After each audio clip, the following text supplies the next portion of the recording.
은혜 받을 하나님의 말씀은 시편 120편 1절에서 7절까지의 말씀입니다. 시편 120편 1절에서 9절까지의 말씀 찾으셨으면 교도합니다. 제가 먼저 읽습니다.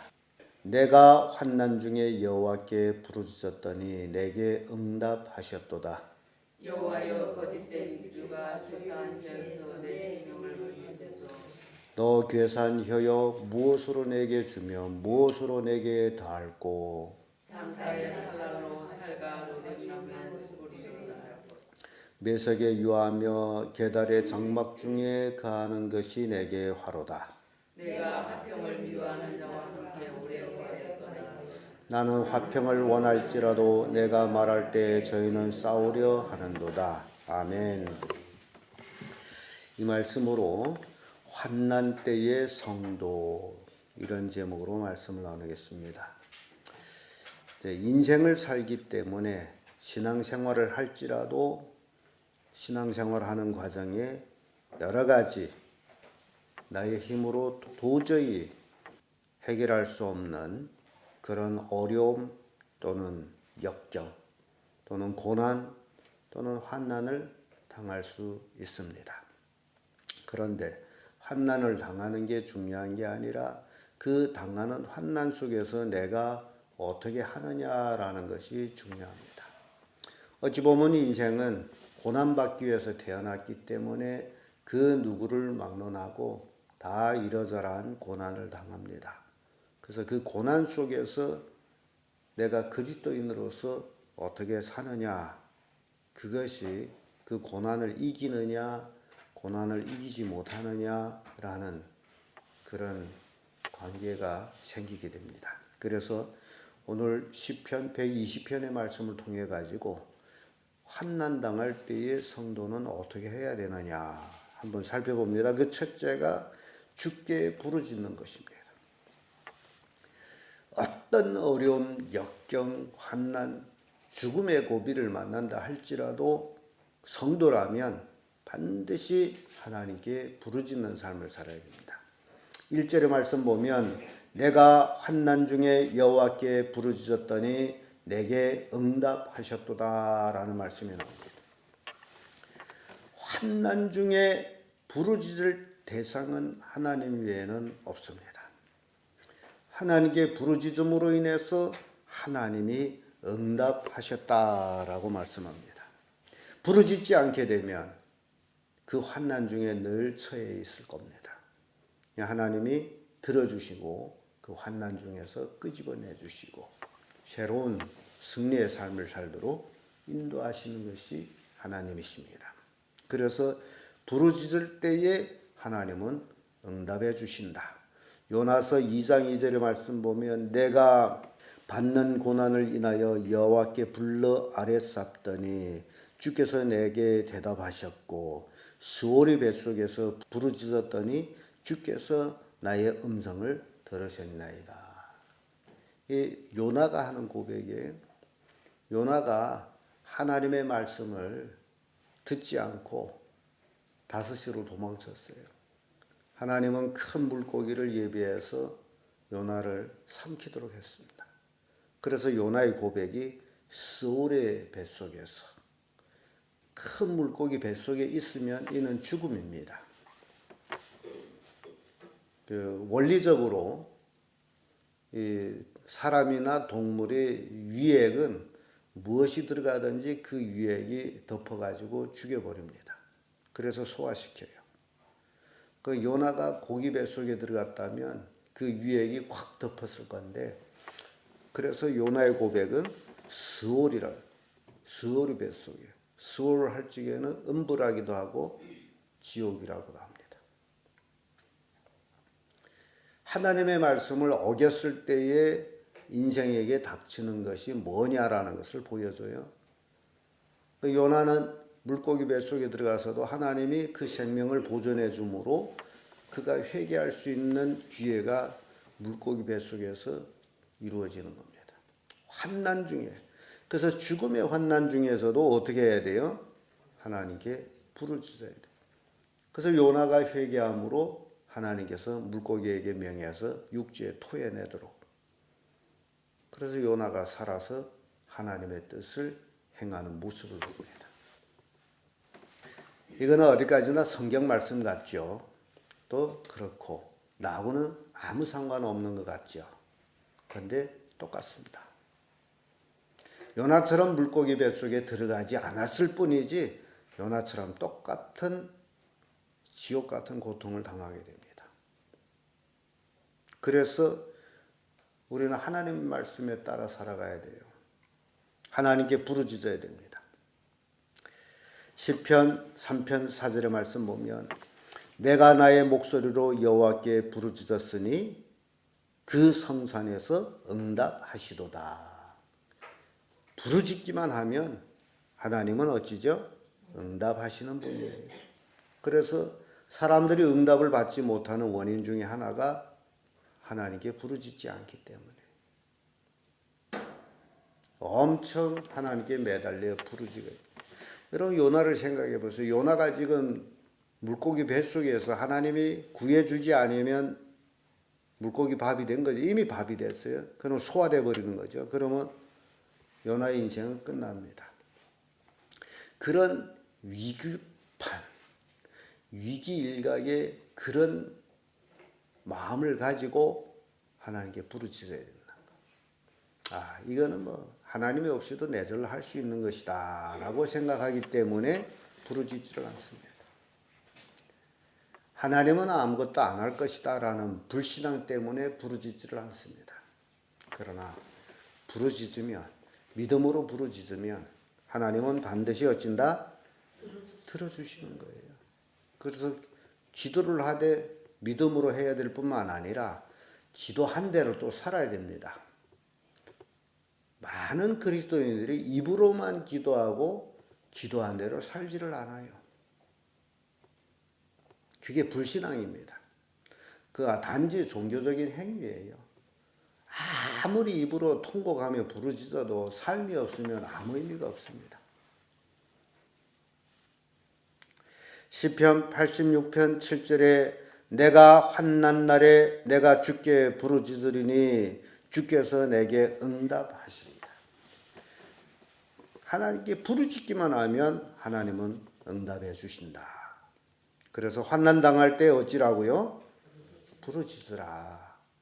그러나 사도 바울은 환난을 당하지 아니할 때도 쉬지 말고 뭐 하라 그러죠? 기도하라 그래요. 쉬지 말고 기도하라.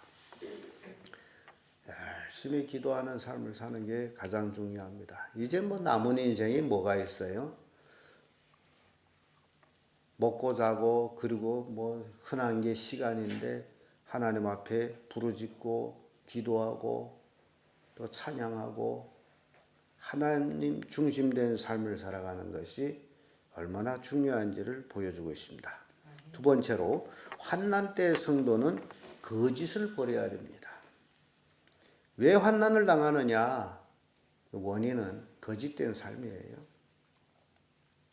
2절에서 4절까지 말씀 보면 여호와여 거짓된 입술과 괴사한 혀에서 내 생명을 건지소서.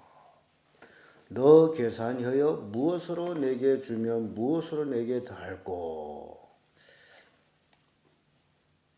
우리의 삶 속에 내 입을 통해서 거짓된 말, 거짓말, 또 괴사한 생각들 등 여러 가지들.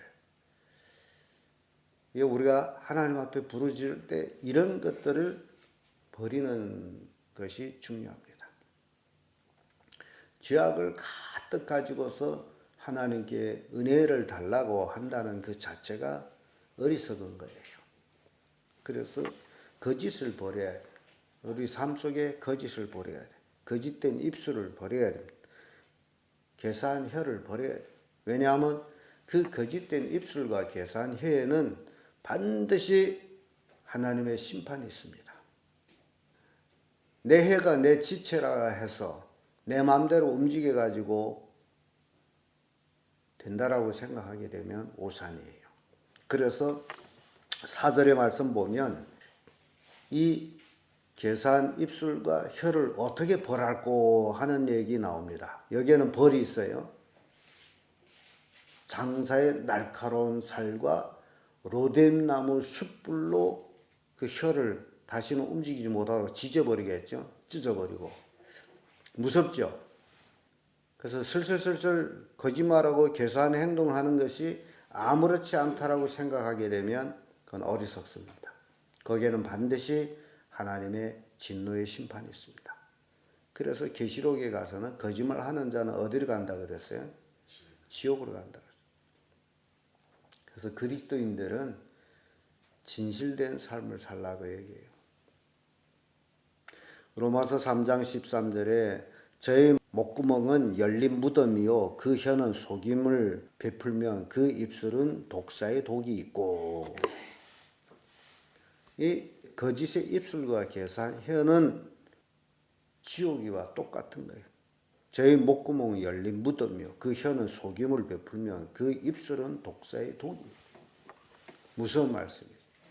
그래서 다윗은 환난당할 때에 이런 것들을 버려야 된다라는 것을 보여주고 있습니다.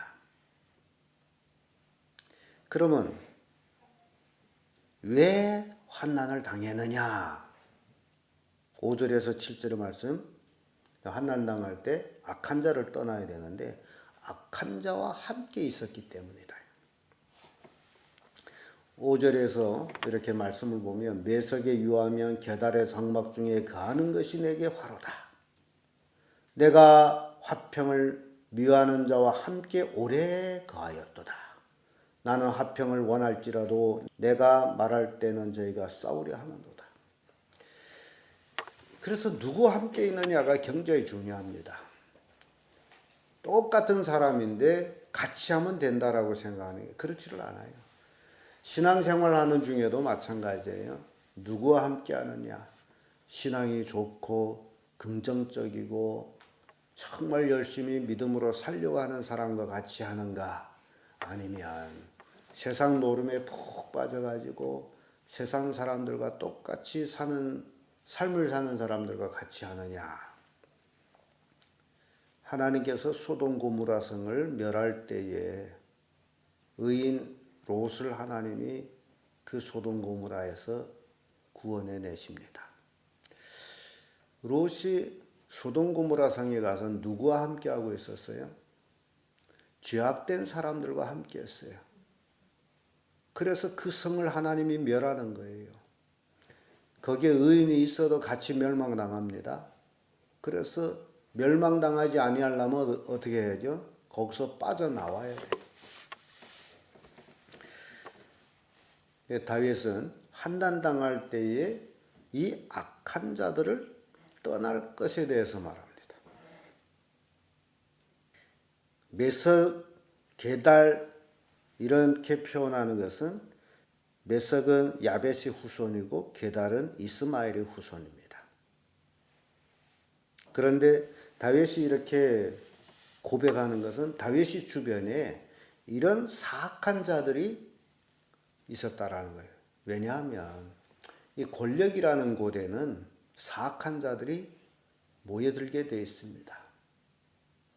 근데 그 사악한 자를 아첨하는 입술에 빠지게 되면 사악한지 몰라요. 그걸 잘 보아낼 줄 알아야 되는 거죠. 그래서 다윗은 그런 자들과 함께 오래 있은 것이 화로다라고 고백합니다. 그런 자들을 버려야 되겠죠. 사무엘하 23장 6절의 말씀 보면 사악한 자는 다 내어 버릴 가시나무 같으니 이는 손으로 잡을 수 없음이로다. 사악한 자는 잡을 수 없는 자라, 친구로 할 수 없는 자라는 거예요. 손으로 가시나무 같아서 다 불에 던질 자들이다. 내 주변에 이런 사악한 자들이 있느냐? 얼굴 봐서 사악한지 안 한지 모르잖아요. 그런데 그를 통해서 내 영혼이 상함을 받고 내 믿음이 떨어지는 그런 일들이 일어난다면 그들은 사악한 자예요. 내 믿음을 독려해서 더 돈독하게 믿음으로 성장하도록 돕는 자라면 의로운 자지만은 그렇지 않고 그들과 함께함으로 자꾸 내 믿음이 시험을 당하고 내 믿음이 떨어지고 하나님과 멀어지고 온전한 신앙생활을 하지 못한다면 그런 친구들은 사악한 친구예요. 어떻게 해야죠? 잡을 수 없는 가시나무 같은 자들이에요. 불에 던지울 자들이에요. 어떻게 해야죠? 버려야 돼요. 그것 때문에 환난을 당하는 거예요. 시편 26편 5절에 내가 행악자의 지폐를 미워하였으니 악한 자와 같이 앉지 아니하리이다. 행악자를 미워함으로 그들과 같이 앉지도 아니하리라. 그들과 같이 뭐도 안 한다는 거예요? 앉지 않는다는 거예요? 음식을 먹지도 않는다라는 거예요. 이런 결단이 있어야 됩니다. 그래서 신앙생활 한다는 것이 참 힘들어요. 말씀대로 살아가는 것이. 그러나 말씀대로 살지 않게 되면 환난을 당해요. 그래서 우리가 신앙생활 속에서 환난을 당할 때에 내가 어떻게 해야 되느냐라는 것을 시편 120편을 통해서 우리에게 교훈을 주고 있습니다. 성도가 이 땅에 살아가면서 여러 가지 어려움과 환난과 역경을 만납니다. 그리할 때 이 환난을 이길 수 있는 것이 바로 주께 부르짖는 것이고 거짓을 버리는 것이고 악한 자를 떠나는 것. 이것이 성도가 환난을 벗어나는 계기가 되는 것이다. 그래서 오늘 여러분들이 이 말씀을 통해 가지고 여러분들이 삶이 이런 삶이 되도록 말씀으로 자기 삶을 가꿔가는 그런 성도들 되기를 예수님의 이름으로 축복합니다.